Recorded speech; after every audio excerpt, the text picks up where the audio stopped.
Hi everyone, my name is Sarah Beth, and I recently finished reading The Kingdom of Sweets by Erika Johansen. This book was published late last month in November 2023, and is the Book of the Month book, one of them for December of 2023, of course. This book is about 351 pages long, and it is, like it says up at the top, it is a novel of the Nutcracker. So, fair disclaimer at the beginning of this video. I don't exactly remember the story of the Nutcracker very well. Growing up, I watched a lot of the Barbie rendition of the Nutcracker, and also I saw I've seen the ballet a few times, but it's been many, many years. So all that I could really remember about this story going into this book was that Clara was a young girl, there was a Nutcracker that she got for Christmas, and then she went into a magical land, and rats and talking big Nutcracker. That was pretty much it. I'm going to be honest here. So it was nice to kind of delve back into that story and see a different side. It feels like a very complete novel, and even though it is tied to such an iconic piece of an IP, I believe that it's warranted. Because I was very skeptical going into this. I've heard there's a novel called Jane Eyre, Laird Bear, which is essentially just Jane Eyre, but with a lot of racy scenes written in, and you do you if you really like that, but I'm not sure that that's for me, so I was expecting something along those lines with this, but I read a piece of the book beforehand, and so my skepticism is clearly out of line, because for one thing, the writing of this novel is actually quite good. Erika Johansen, the author, she is very good at making descriptions of the fantasy world, the Kingdom of Sweets, and I love the duality that is brought into the story, because like I said, the original story, all you know about is Clara, but in this novel, it's basically fully centered around Clara's dark twin, Natasha. And you see it from her perspective, as you see this doll-like creature, Clara, who is deemed light, while Natasha is deemed dark. How you see this jealousy and rage for her grow, and there comes a point in this novel where I was thinking to myself, am I just following the villain?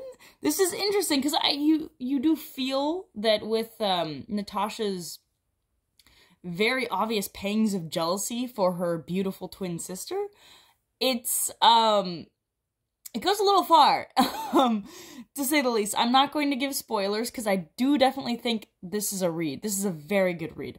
Love the writing style, and even though, in my previous review, I talked of, Joan Didion putting in a lot of quotes, and how I greatly dislike that, this book does have some quotes. There's some, I believe, poem verses between each of the sections of the novel. It's split up into sections along with chapters. And there are little quotes, but it didn't really affect me. I know I should read through them and try to understand what the next section's going to be about. But honestly, that's not how I read. And I kind of just skip by it. It's just a few lines, and it didn't impact the read at all. And so that is why I am fine with that inclusion into the novel. But I will say, I think the characters are really interesting. I don't think that it's necessarily the deepest of dives into the human psyche, but I do believe that as a fantasy novel that I was not expecting anything from. I looked at the Book of the Month this month, and I'm gonna be honest, none of them really captured my attention, but this one I thought, let's give it a go. And I was very, very pleasantly surprised. I think, for one thing, it follows Natasha through the years as she is a young girl of 17, and even has flashbacks to when she's younger.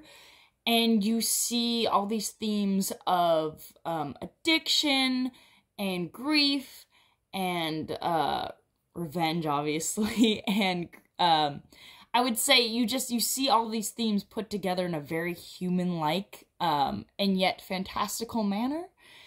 And I think that there's something really human in the way that even the demons or devils are described in this book, because when you think about I don't want to spoil anything, but when you think about certain aspects of the Nutcracker, it is very much a story of whimsy.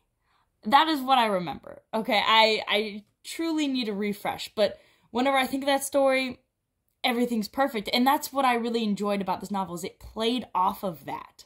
Because obviously the original story follows Clara, and she is the perfect ballerina. She's actually a dancer, which makes sense to me, but she's a dancer in the story. And there comes a point where they go into the Kingdom of Sweets.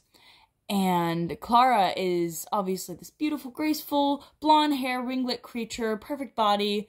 And she's being compared to essentially sugar plum fairies, the inhabitants of the Kingdom of Sweets, and she looks like a clumsy figure, like she can't compare, which is really interesting because the whole novel, Natasha, who is the dark twin, is this very frumpy, like she's always dressing herself not as well as she should, and she's on the frumpy manner, she's dull, but she's very introspective, she's very smart, she's constantly reading, opposed to Clara, who is very much the charming, carefree, light creature. And I mean, everybody kind of likes it internally when you punish the airhead character of the novel, because everybody wants to be the deep, introspective one that's not being noticed. And, you know, there is that trope in there, but I genuinely believe that this is worth a read. I found it quite charming. I love the ending. It is a complete novel. And I say that in which, when you reach the last page of the novel, you feel like the story has been completed. There is no need for a sequel, and you do not need to, you can kind of just sit in that nice feeling of everything wrapped up in a bow and just completion. It's very nice. Like I said, it's a must read for me, and I hope you had a good one.